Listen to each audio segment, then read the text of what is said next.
Hello guys, this is hard reset and your QuickBooks not working.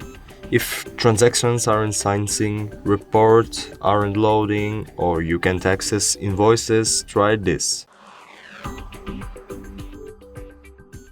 First of all, you need to restart your application.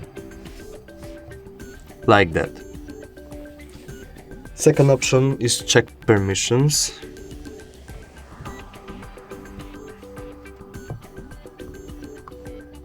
And allow something if it's needed.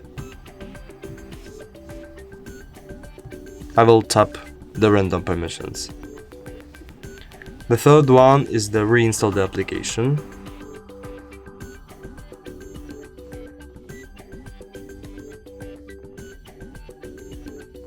Okay.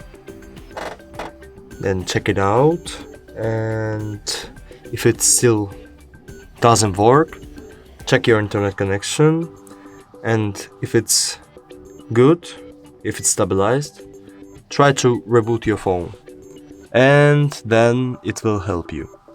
Thank you so much and see you in the next video.